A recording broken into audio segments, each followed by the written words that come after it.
Assalamualaikum warahmatullahi wabarakatuh. Sugeng dalu, sugeng hamirsani pagelaran ringgit wajucal kanthi martu martikaning mari. Nuwun nuwun matur nuwun.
Namasida Ilahing awik nam astupun Namasida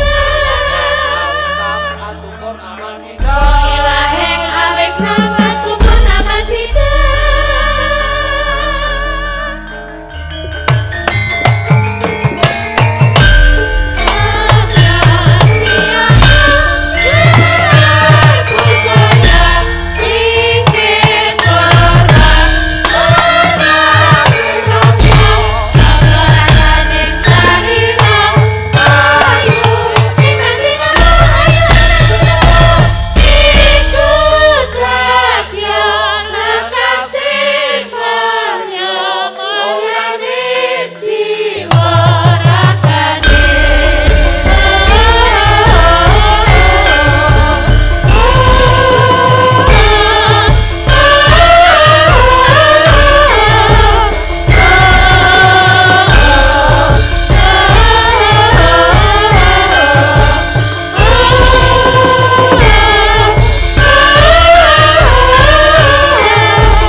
Dewan sembah liring ulun kapuraba risang para pengrat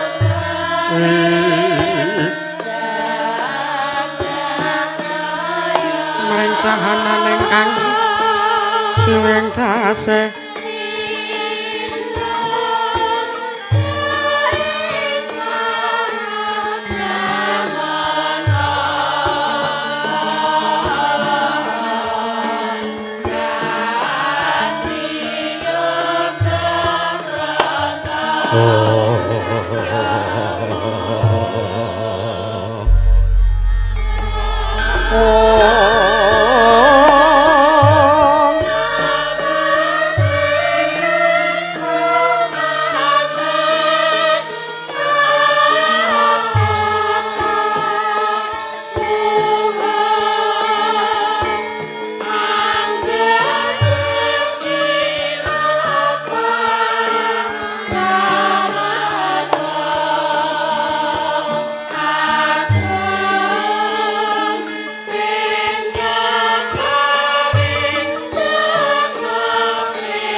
Dewi Kramanira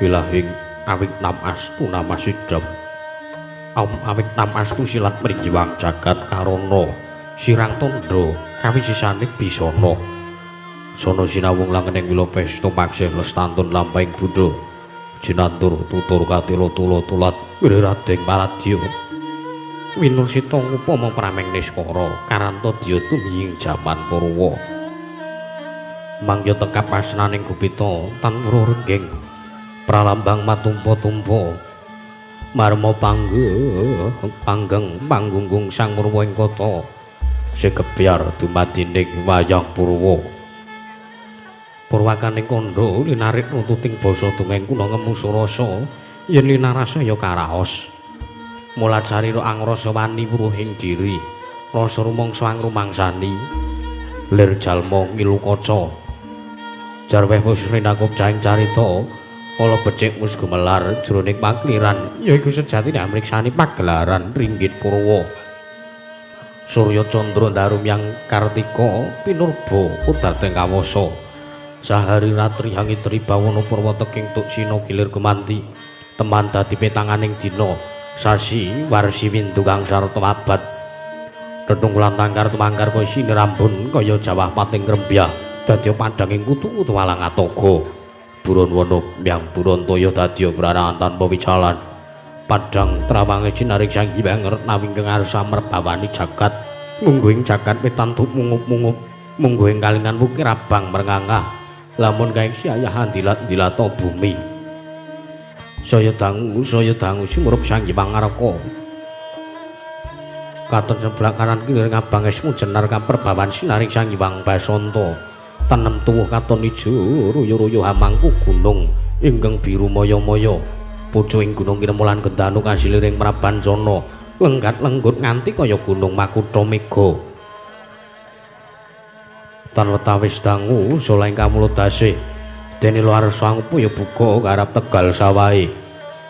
Anglor silur tatan ana pedhote sinambi sesendonan sesindenan mikul garu lukune anggiring raja kayane samaneh ana pirembagan samara wangi.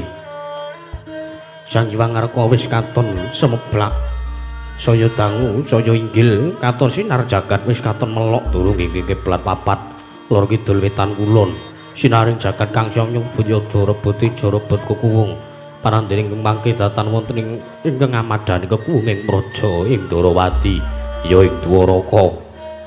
Nun inggih garis 100 tanantuk 20.000 jangkep tinega krana negara ing Darawati dumadi saking pulo-pulo bebanjaran sinasapan kaya benawi tinampi ombak samudra bintang langut kang tanpa pagut peganting maninggal kapantok uruting cakrawala maneh-maneh cakra ing pawisik samaneh kineping jurang corong kinepung guwa sirung kinarya susuhing peksi lawet lan sarang burung wonten ugi pasisiran tersasana jembar kebeganing pasir gumelaring garis pinggir tanem tuwang rembuyung gegodhongane roe-roe roning klopo bumi subra pasiten mawur sadengah tinandur tangkar tumangkar kawruyan dadi gunung-gunung bebanjangan hangrangsang langit lenggak-lenggok lampahe twin mijil saking sendang bening tirtane iline pinara-para playune tinampi wadhuk binentung bentung kinarya angiline sawah miang pategalane Narakesma mongkal panguling tetani bebasan datan ana bumi sak cengkah ingkang sela sedaya tinanduran kang murakabi mandya Betari Sri Anglar Pasabinan Yayah Rukmi Sari kang pinangka Pratiwi pategalari nenggo Palawija ingkang ngrembuyi gegodhongane ambiyek wae nganti kaya manglung-manglung wit-witane pala kependhem pala kesimpar pala gumantung sadotan kuciwa jinawi tukulan kang maweh kesarasaning diri ingon-ingon raja kaya itik iwen sansaya ngrembaka lamun miangaglaring bangunan lamun manci sarap surya samya mulih marang kandhange dhewe-dhewe datan ana carane kandhang nganggo nanjing palang lebet tebih saking tindak Durjana Cuti samya saiyek saeka kapti akarya luhuring nusa bangsa tuwin negari Darawati wana ngimbangi gunung kanggo ngrineksa mrih lestari ron tumurun rah tumrah sadya dadi huruk-hurukaning lingkungan langkung lampung lamun to tinaliti sampun sameting sesanggeman sepen saking tindak sangsaya sinansaya wada winada ananing mung mat sinamatan daya dinayan sawiji-wiji mapan sejatining jejibahan kang pinuji temah mawujud manunggaling cipta rasa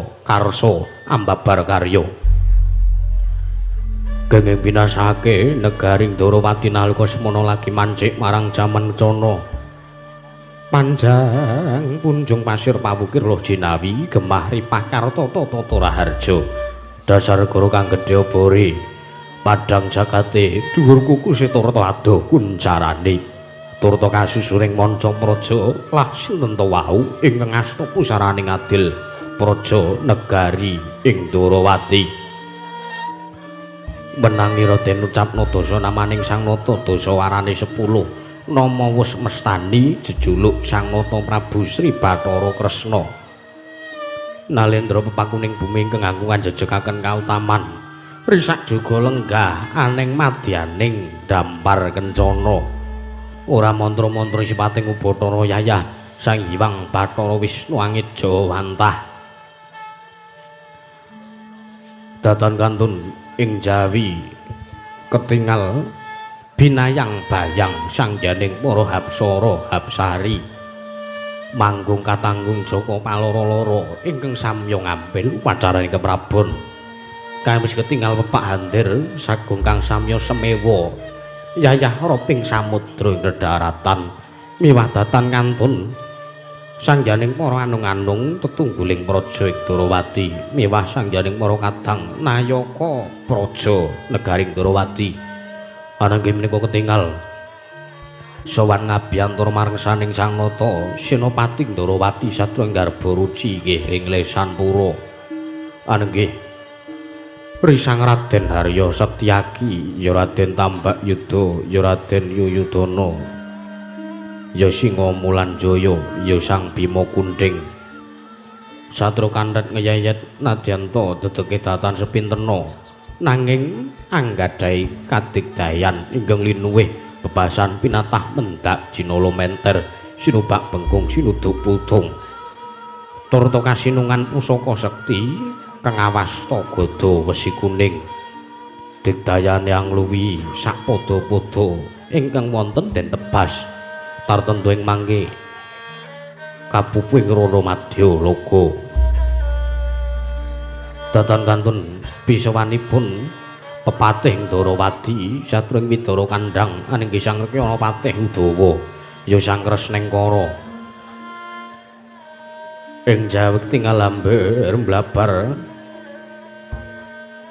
kathah sangganing para nayaka praja miwah sangganing para siba ingkang sami gandeng pasisiran jejel riyel arapet pepet pipit prasasat atupan dengkul datanpa sela labet sakathahing marasiba ing jawi amblutak kendira rontek umbul-umbul kekiter ngendanu yayahipun ing mangsa labuh payung megar mendih jamur barat ing mangsa rendheng tumbahing ngrangapa ya jatingaraning mangsa katiga panandhiring mangke katingal rawuhan inggih Noteng Mandura wong agung ing Mandura inggih Sang Nata Prabu Baladewa yawaning Pinta Masijaladara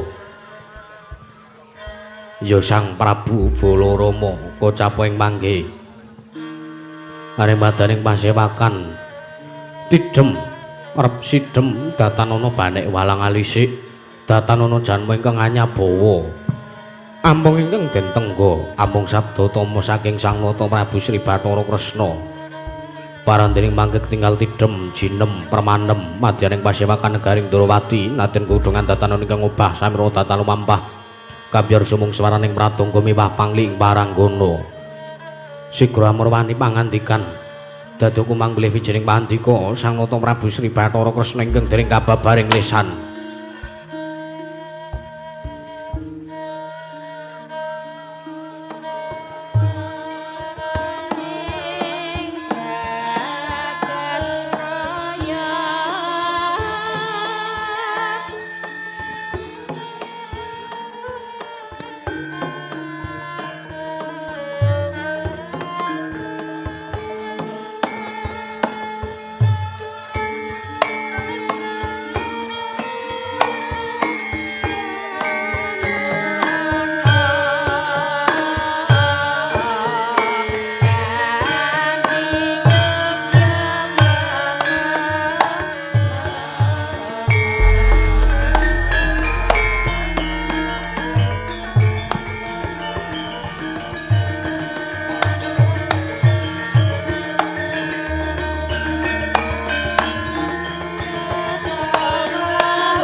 tinon ning pasewakan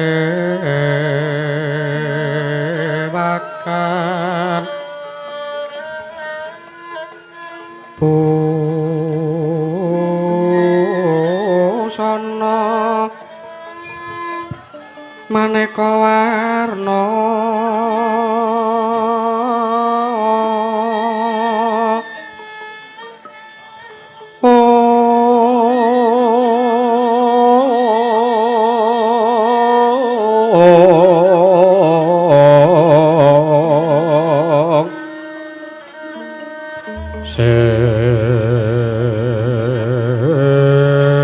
sepak puspeteng udana miang pancrah sarwa rokma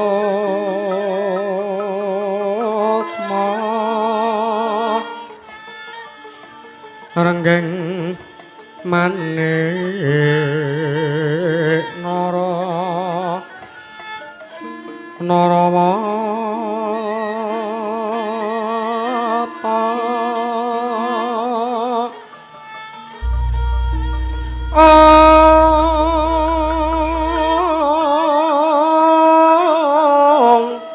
apra prabanya sumirat apra prabanya kang sumirat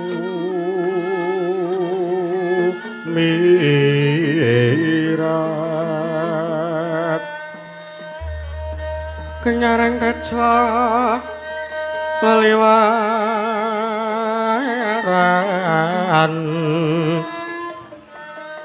ler ke laci sireng raden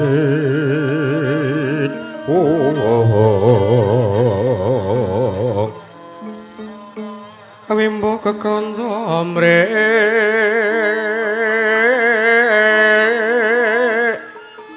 minggeng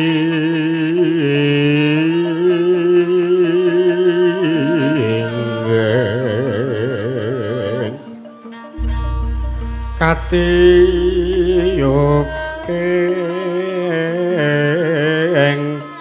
maruta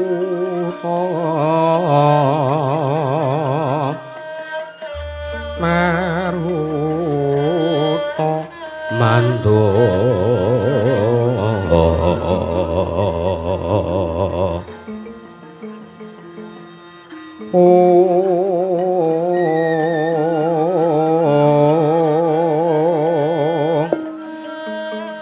separan mangambar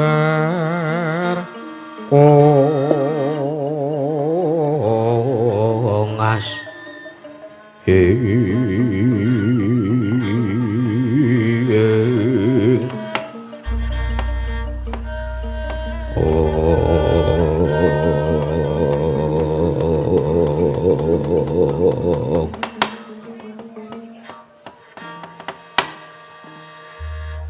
niwang suksmara mangadili nuwih ana sasmintaning sun jagat masisaning Bathara ora mengkoto dhisik Kakang Patih Udawa ayo marmanira ndadekake kaget penggalihira Kakang Patih Udawa dene sira ingsun piji ana ngarsaning manira Kakang Patih Udawa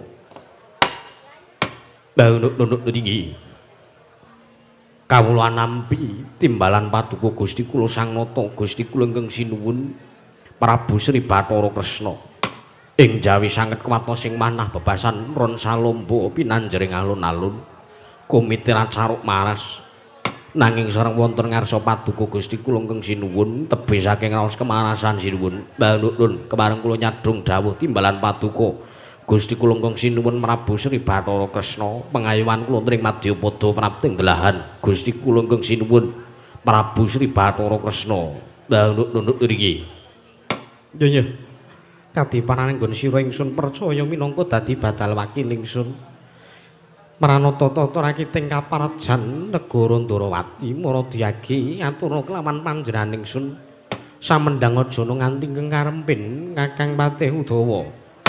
Menawi paduka ndang ubab tata rakiting kaparajan sadya tan badhe nguji wani. Para kawula samya sayek seka kapya karya luhuring nusa bangsa tuwin negaring Ndarawati. Mendahipun para prajurit ingkang boten sami kendhat inggihipun gegladen ulah kridaning kaperang. Sawanci-wanci praja paduka katempuh ing parang muka tartentu boten badhe anggepuk kunca paduka. Gusti kula ingkang sinuwun Prabu Sri Bathara Kresna. Ingkang abdi kepatihan remuk kasawarna putung sumangga kabandhemna sinipun nunut niki.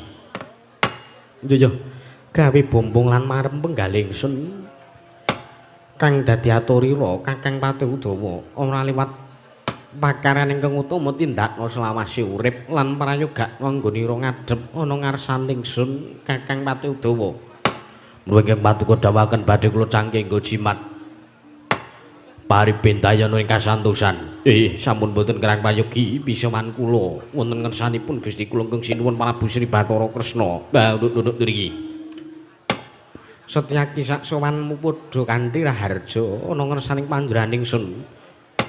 Yayi Garbaruci tansah pinayoning kawidadan liring sambikala tepi saking rubeda sowan kula Prabu kepareng kula ngaturaken sembah pangabekti kula kunjuk pareng rasa paduka Kanjeng Koko Prabu Sri Bathara Kresna sesembahan kula trimadya pada prapteng belahan Gusti kula sinuwun Prabu Sri Bathara Kresna. Iya setyaki kowe ngaturke bekti kelawan panjenenganing sun ora lewat pakaryan utama lan pangestuku wae tampan ngono ya Setyaki.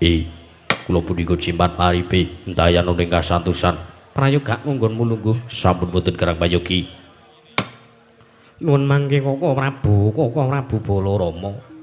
Sasampunipun paduka lenggah wonten ing kedhaton negaring Ndarawati ingkang rayipun Bathara Kresna ngaturaken asung masegan panakrami tuwin pambagya raharja.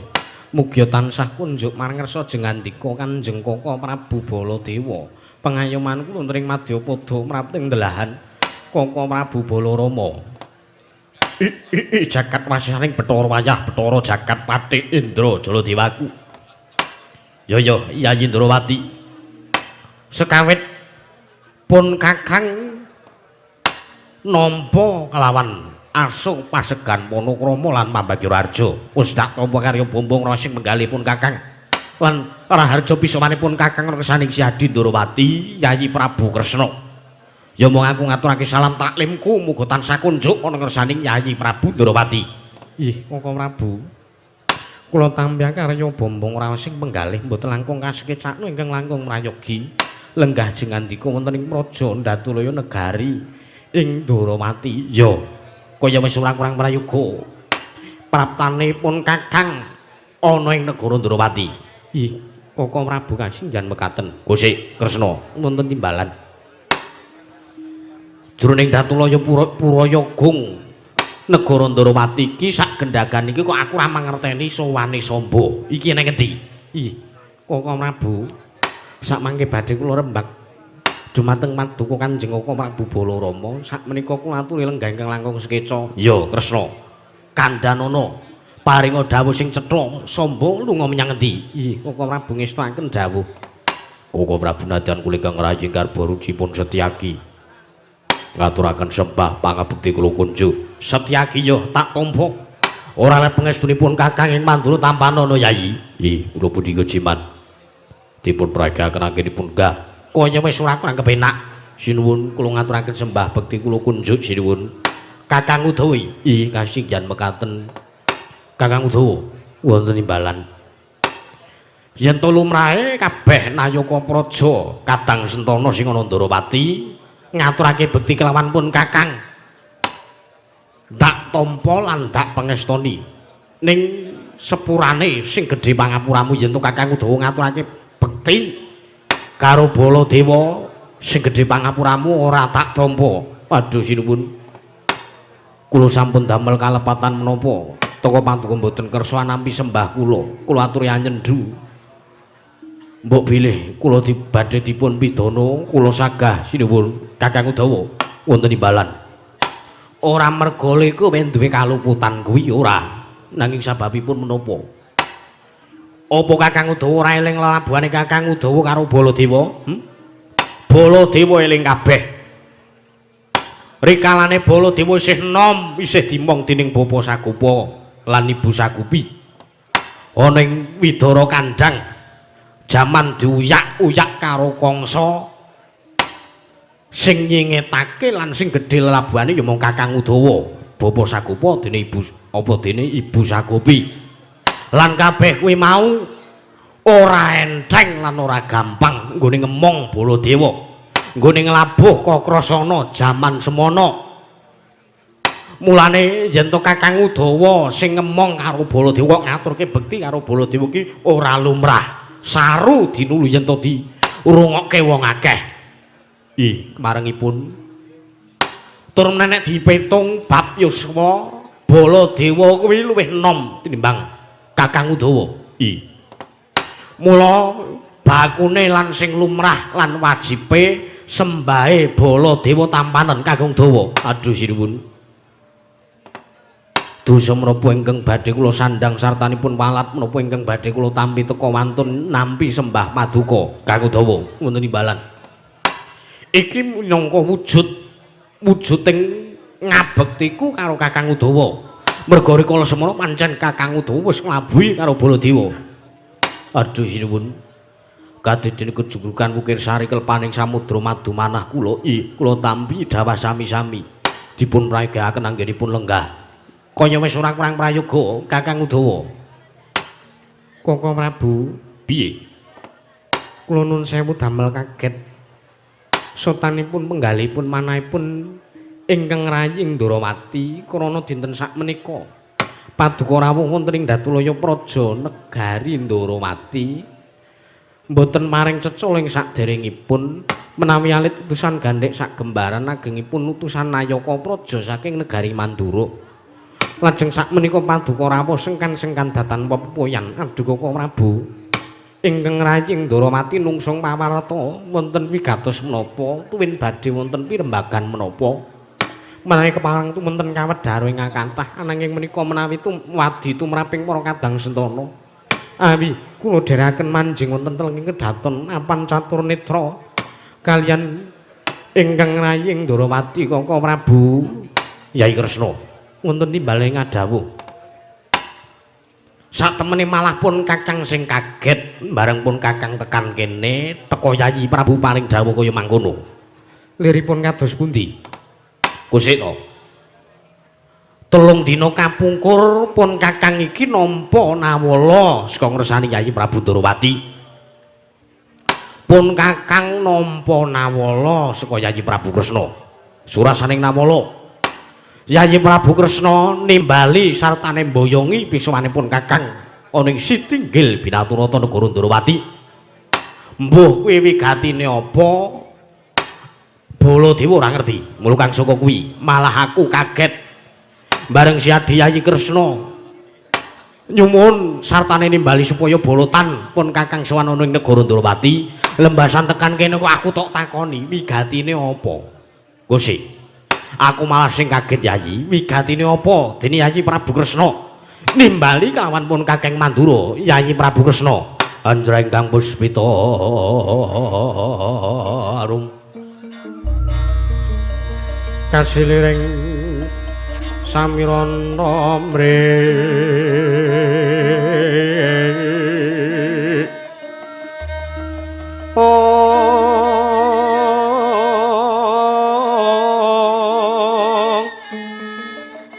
sekar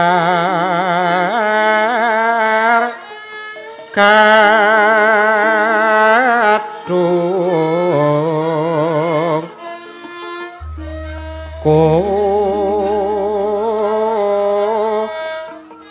ngas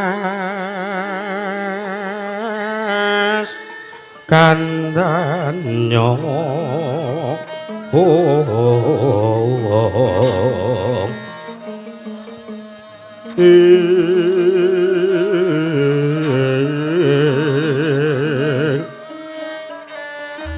maweraras retnaning driya Sewu-sewu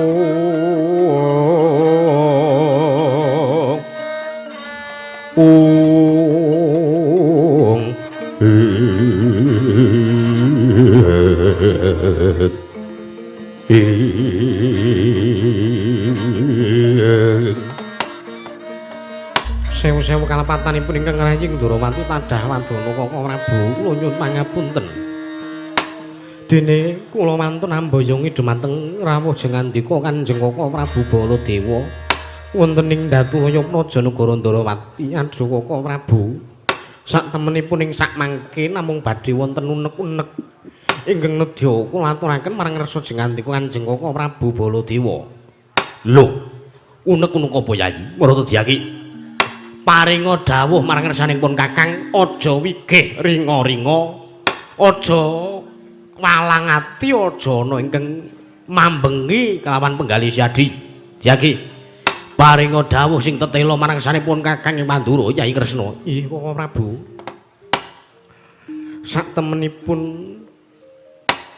raos sedih lan sungkawa tuwin susah ingkang kula rasaken tigang candra menika dereng wonten tambanipun. Lho. Siadi sedih. Nggih. Siadi sungkawa. Nggih, Kaka Prabu. Apa garwane Yayi Prabu Kresna ora leladi karo Yayi Kresna? Mboten. Apa ora menehi daharan karo Yayi Kresna? Mboten. Niku kirang suwe niku. Setyaki menengon sik. Nggih, nyuwun pangapunten. Nyela-nyela wong rembukan kuwi ora apik. Nggih, nyuwun pangapunten. Setyaki menengon sik. Nggih. Bab apa Yayi? Apa bab garwane Yayi Prabu? Babar pisan mboten. Banjur apa? Bab anak kula Samba. Lah arah tenan. Mengki riyen Kaka Prabu, kula dereng matur. Kepiye? Anakku Samba kepiye? Ya kene. Sampun wonten tigang candra menika nilar dhumateng kasatriyan. Sampun tigang candra menika pendak-pendak kula ngawontenaken Pasewakan Agung Negari Ndarawati. Anak kula Samba mboten ketingal sowan.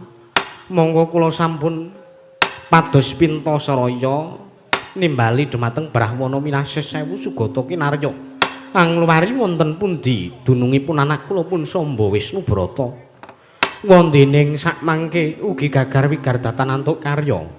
Mila Kaka Prabu gandeng kula dereng saged nemokaken anak kula pun Samba. Kula ngrawuhaken paduka Kanjeng Kaka Prabu Baladewa menika kinarya paring lenipur dhumateng manah kula lan mbok bilih mangke paduka nggadahi go pertigel sartanipun malah kepara saged mangertosi wonten pundi dunungipun anak kula pun Samba. Malah ing sakmangke kula nedya nyuwun iga pratikel nyuwun pitedah dhumateng paduka Kanjeng Kaka Prabu Baladewa. Kaka Prabu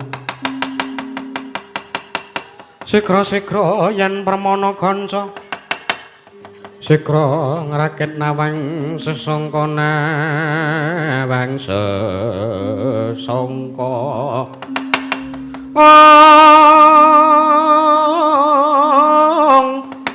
Nalendra mbek marwa sing sang katriku mulung mangrompak ing wadya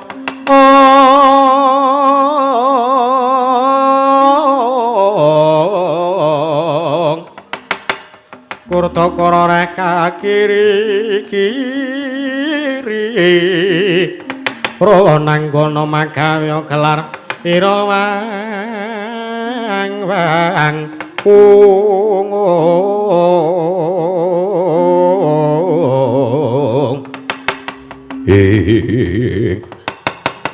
Didemadaning kawontenan negari Ndarawati lan aku semanten tintrem madaning kawontenan Pasewakan dadon jegegeg datan mobat datan musik nata ing Mandura awit nampi sabdanipun ingkang rayi pun Prabu Sri Bathara Kresna nganti kaya pratima gling kencana kasaru geger jaba piyak arsa kaping mriko masih ban boro amuk apa to kang dadi daronane ora ana mancan putri kajeng kemedhusaka menangkilan kejawi sawanipun utusan saking negari Ngastina pandhita ing Sukalima Sang Tapa Begawan Durna wantun minggah madaning Datulaya pepeh pindha sapa sata metarangan sinambi jejogetan sang Begawan Duna karya kaget kang samya mula.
Sinongwati caket kinari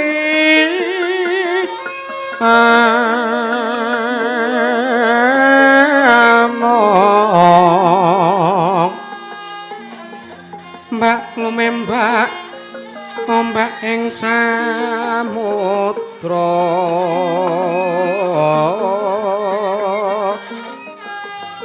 hae ana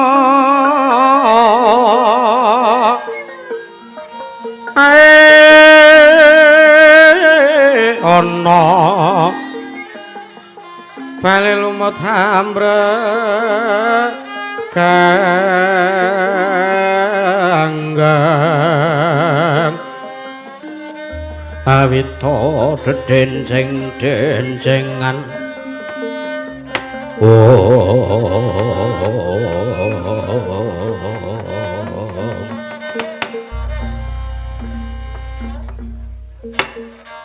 Koko Prabu. Lho. Bapak Duna wonten malah. Mengki rumiyin kula dereng nimbali kula dereng dangu. Wong nggih. Kula kinten Bapak Duna nggih pun kula tak sedakep meneh. Yayi Kresna piye? Wah jan. Sore-sore kok wis ngisruh. Menika kadidine rawipun Bapak Duna. Lah iya. Wah. Kaget aku. Sore-sore Bapak Duna rawuh mrene iki yen to ora ana wigati mesti ora bakal rawuh mrene. Iye. Mesti kemawon mekaten. Menawi mboten wonten wigatos tartentu Bapak Duna mboten rawuh wonten ing mriki. Lah iya. Dangunan Yayi, dangunan. Iye, lenggah ingkang sekeca kok Prabu. Iye. Wis sekeca. Bapak Duna. Mengke rumiyin. Wah, kula selajeng kula selajeng mangke rumiyin sak rawuh paduka ingkang rayi ing Darawati ngaturaken asung masegan panakrami. Mboten sagumujeng, santai mawon, Marang ngersa jeng ngandika Bapak Mbandurna. Inggih, Bapak.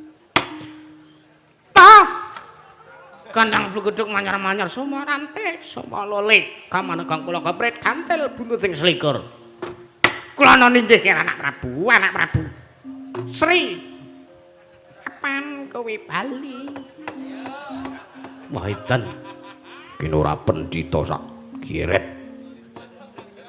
Setyaki sabar, sare. Marangasanipun anak Prabu Sri Bathara Kresna, anak Prabu. Bapak Durna.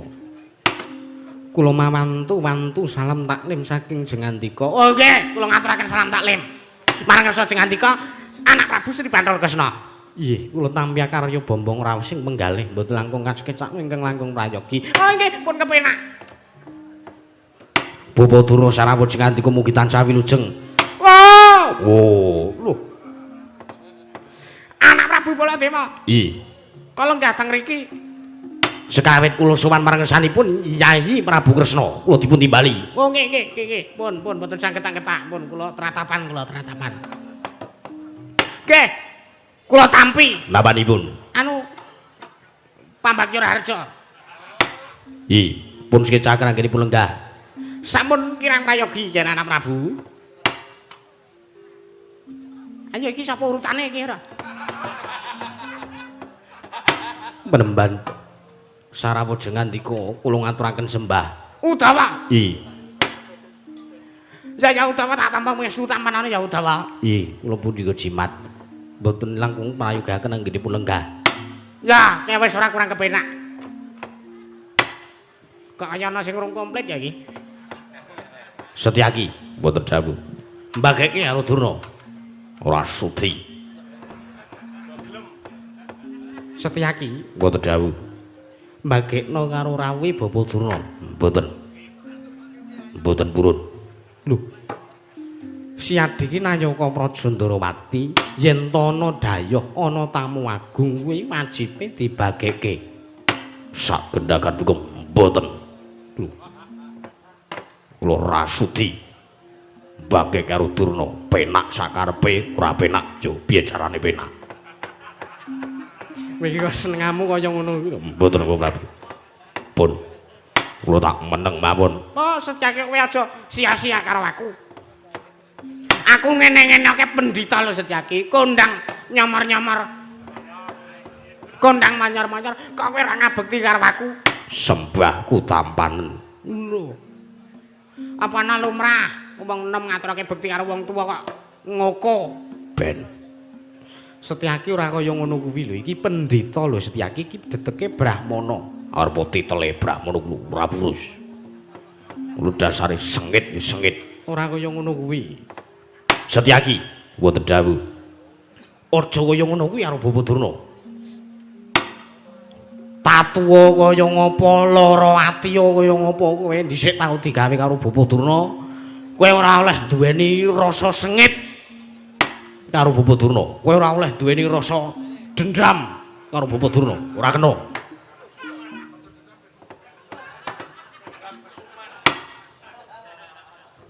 Nggih pun.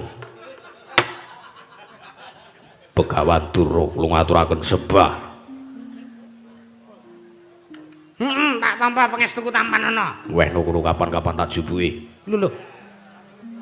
Pangestu karo dijupuk nganti kaya apa? Setyaki ora sah nika-nika. Kula bedhi jimat. Ngono wae. Mbak guru kakean congcong. Kakean congcong kirane apa ora?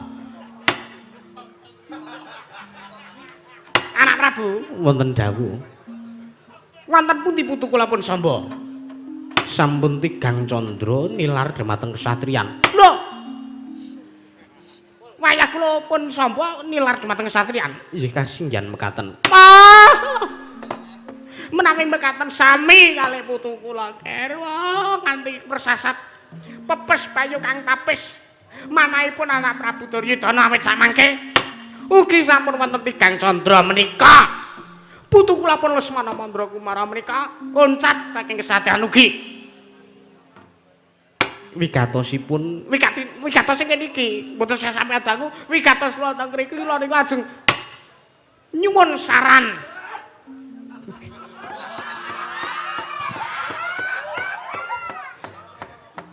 Sinten nika? Sengkuni pun kajenge teng mriki.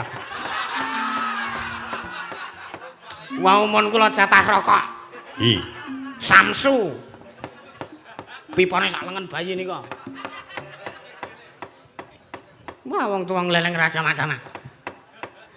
Wah, sowan kula mriku dipun utus dening anak Prabu Duryudana nggih anak Prabu gandeng putu kula pun Lesmana Mandra mriku sampun Tigang Candra oncat kesah boten dipun mangertosi wonten pundi dunungipun papan pilenggaipun kula dipun timbali supados sowan mengesane anak Prabu Sri Bathara Kresna gandeng kondanging jagat menika nyebataken bilih Natandrawati Prabu Sri Bathara Kresna menika ingkang tinitisan Sang Iwang Bathara Wisnu. Wisnu menapa? Wisnu.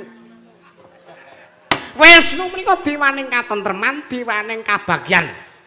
Mula saking menika saged mangertosi sangkan paran wonten ing alam jagat raya menika lan saged damel srana tentrem anak Prabu Duryudana srana nganduraken inggih menika putu kula pun Lesmana Mandra Kumara.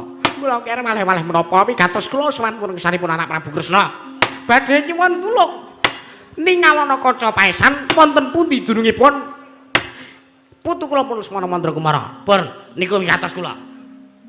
Wantene samangke paduka saged ngaturaken wonten pundi dunungipun putu kula pun Lesmana Mandra Kumara kula ngaturaken panuwun ingkang tanpa pindhan. Wontene mboten. Kula nyuwun sewu lajeng ngamuk teng mriki. Kula lajeng ngamuk teng mriki. Menawi ngaten menawi sampean menika mboten saged nuduhaken putu kula pun wonten pundi ateges angin paduka dipun tunggani Sang Hyang Bathara Wisnu diwenehi katentreman diwenehi kabagyan menika namung ngayawara. Menika mboten kandhek wonten ing batin nanging namung kandhek wonten ing pangucap. Mboten kababar dados pakarti. Cekap semanten atur kula wassalam. Bapak Durna wonten walang. Kula ugi nembe nedeng nandang sungkawa awit murcanipun oncatipun anak kula pun Samba ing marang Garuda. Lho, angge digoleki.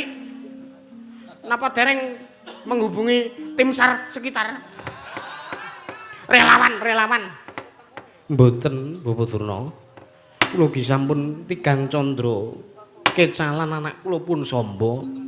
Menawi paduka nyuwun priksa babagan anak kula pun Lesmana Mandra Kumara ingkang ugi oncap saking kesatriyan saking negari Ngastina kula nyuwun sewu kula nyuwun pangapunten kula mboten saged ngaturaken awit menawi kula ningalana kaca paesan ugi kula datan saged mangertosi wonten pundi dunungipun anak kula pun Lesmana Mandra Kumara sebab menawi dipun petang menawi anak kula Samba sakmenika dereng saged kula temuaken lajeng paduka nyuwun priksa babagan Lesmana Mandra Kumara mapan wonten pundi tartentu kemawon menawi kula mboten saged madosi dunungipun anak kula Samba tartentu kula ugi mboten saged madosi dunungipun Lesmana Mandra Kumara. Leres niku Bapak Durna. Cobi dipun petung dipun logika menawi Yayi Prabu Kresna menika mboten saged mangertosi dunungipun anak kula pun Samba mesti kemawon ugi mboten saged mangertosi dunungipun Lesmana Mandra Kumara. Awit Yayi Prabu Kresna menika anggen madosi tartentu saged mboten namung saged madosi perkawis tunggal nanging perkawis kathah saged dipun rampungi dening Yayi Kresna. Mriku. Leres kasinggihan mekaten. Mila menawi jengandika nyuwun priksa babagan dunungipun Lesmana Mandra Kumara kula mboten saged ngaturaken Bapak Durna. Kula nyuwun pangapunten ingkang agung. Kula mboten saged nuduhaken wonten pundi papan pilenggaipun Lesmana Mandra Kumara Bapak Durna. Cocok mentap ler mentap. Yayang sinipi cocobang mabing mabing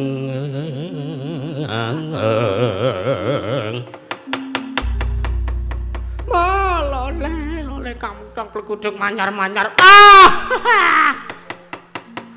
jebul ngayawara temenan kowe anak Prabu Kresna jebul anggen paduka dados nalendra ingkang jarene kondange jagat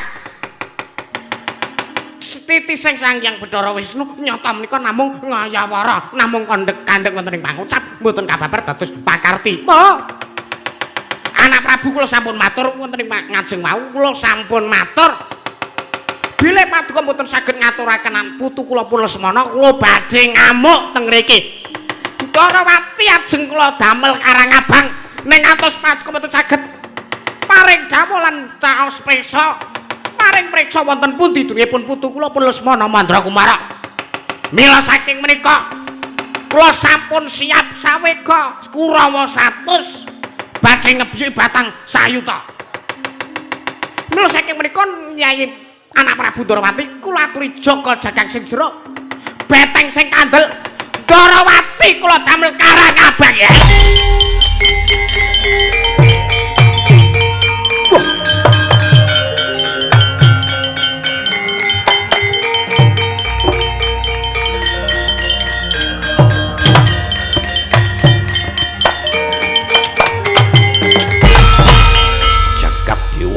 Kanus maning jalan taning baune iblis lanat. Babadara. Oh, menika anak Prabu Baladewa. Kula nuwun sewu. Sampeyan mau ngendika kaya ngoten niku pun dipetang napa dereng? Kula ngomong apa ta? Kula ngomong apa? Kon baleni meneh ya wis lali ta ya. Sampeyan ngendika kon jaga jagang sing jero. Beteng sing kandel Darawati ajeng sampeyan amuk. Sampeyan niku mikir apa ora nek kene Baladewa? Ayo.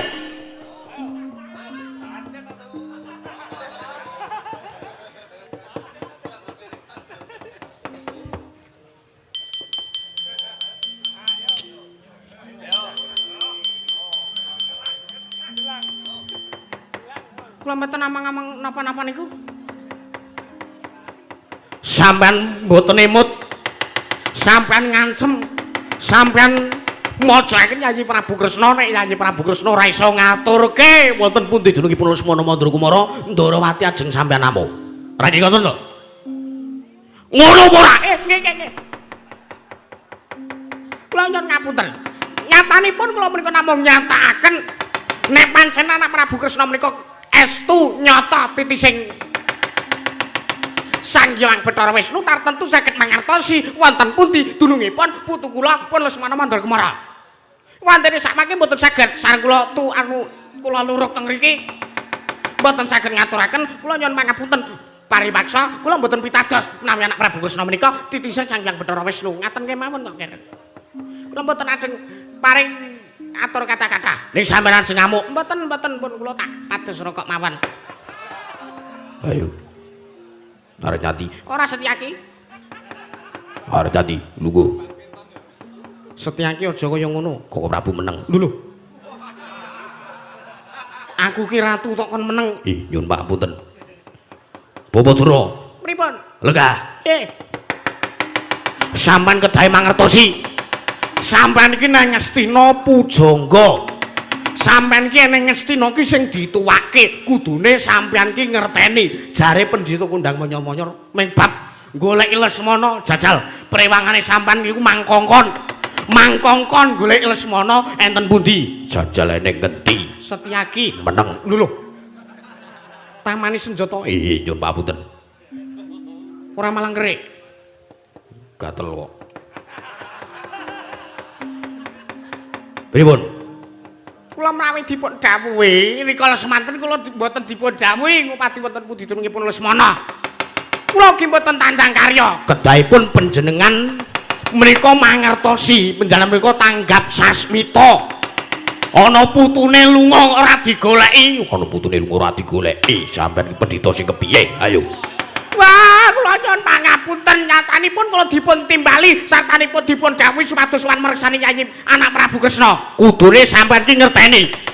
Yayi Prabu Kresna kuwi uga nandhang Sungkawa. Anake Samba wis 3 sasi uga oncas kok satriyan. Lah kok sampeyan malah werna-werna.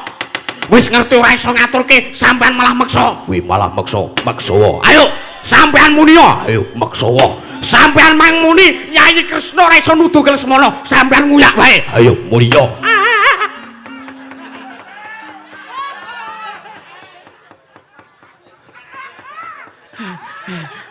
Engko sik ta leren ta. Nyuwarake wayang telu, gantine cepet iki angel padane. Ayo. Malah samangke kula ajangi beteng sing kandel ajange dadane Rata Mandura sampeyan ajeng gawe kisruh manggawe kisruh mung suwe Udayayi Prabu Ndarawati mung suwe Rata Mandura Prabu Baladewa wah metu jabang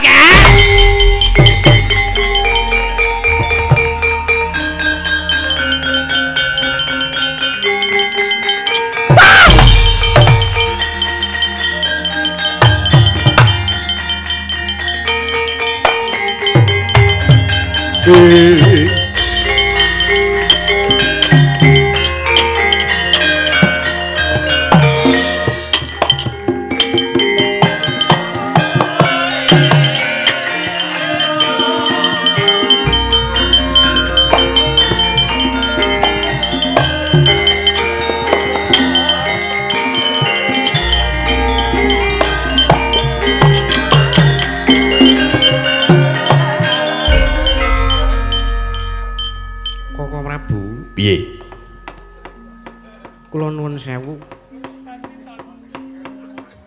menapa pakarti ingkang kados mekaten menika kula wau trep lho nyatane pun kakang kepengin mbelani pun kakang kepengin madangke kahanan lan pikire Yayi Prabu Kresna sampun tuwa Prabu menawi panjenengan gadahi pambegan lan pakarti ingkang kados mekaten menika sami kemawon paduka ngiyas dumateng ingkang Rayi Ndarawati. Lho, ngiyas kepiye? Nyatanipun Bapa Dura menika saged dipun rembag sae-sae. Teka paduka malah duka yayasinipi. Ngene Yayi. Pun kakang ngene iki ya mung merga supayane Yayi Prabu Kresna kuwi padhang lan tentrem penggalihe. Mboten kedah duka. Sedaya saged dipun rampungi sae-sae. Malah menika paduka sampun damel kawonten-wonten ing Ndarawati kriwikan dados grojokan geguyon dadi tangisan nyatanipun paduka malah nantang sumbar kalian Bapa Durna.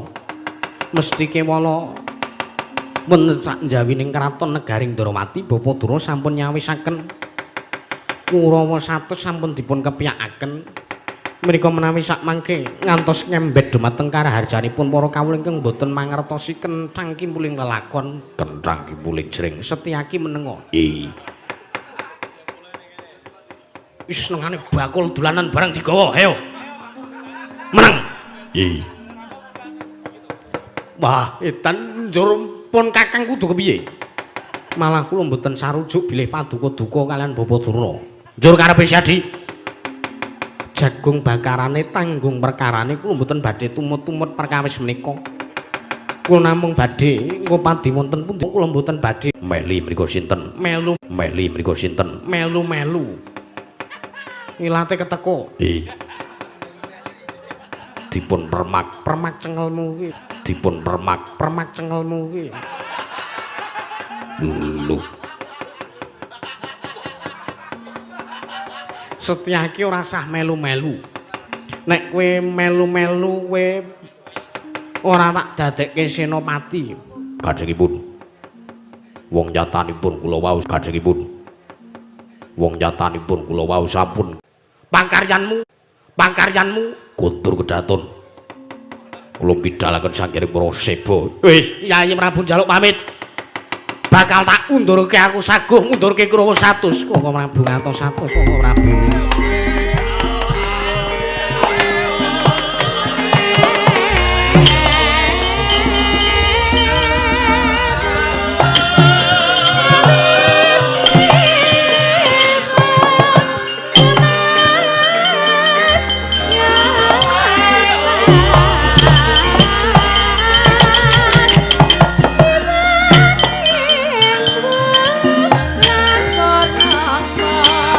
Nah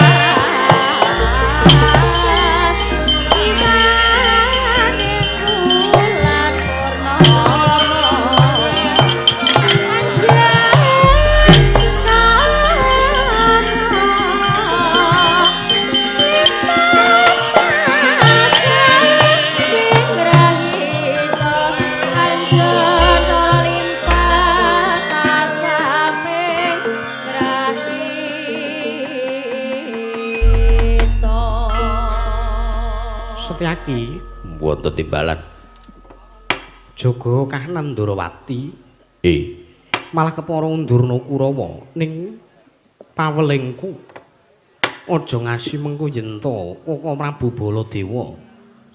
Kacipuan ana ing pabaratan siadi ngewangi, aja ngasi ya Yayi. Sendika ngestakaken dawuh. Yen to ngasi mengko siadi ngewangi, rewang-rewang karo Kaka Prabu Baladewa. Siadi bakal tak jabut kelungguhan Senopati.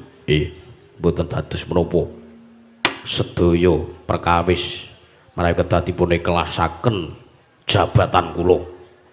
Kula mboten masalah. Mboten dados menapa ingkang bakal saged damel srana tentreming Praja Ndarawati. Bagus. Keparengipun Kakang Udawa ngoten dawuh. Jaga kahanan Ndarawati lan Cawisna Kreta Kencana. Keparengipun jeneng ingsun Dya Budal sowan ing kesatran Madukara. Sababipun wigatosipun menapa sinipun? Anake Arjuna ya kuwi anakku Abimanyu. Oncat saka kesatriyan Tanjung Anom wongko wusana telung candra uga. Ngestaken dawuh. Ndherekaken jengkar tindak paduka Gusti kula sinuwun. Ya Setyaki. Mboten dibalan. Budal kang padha siba ingsun kundur ngedaton. Nono ngestaken dawuh kepareng nyuwun pamit madal pasilan. Sing ati-ati aja kaya bocah cilik Setyaki. Kuwi ya wis ora ana dawuh maneh. Purna gadring pananggilan. Arsi sang noto kundur kedaton jog saking dampang kono kinapit gambaran gading. Kadharaken saking perumban jadi manggung katanggung Joko paloro-loro ingkang samya ngambil upacara keprabon. Kawisna saking Mandara tindak nyosang Sri Naranata lamun katiron saking Mandrawa katingal meger-meger candrani.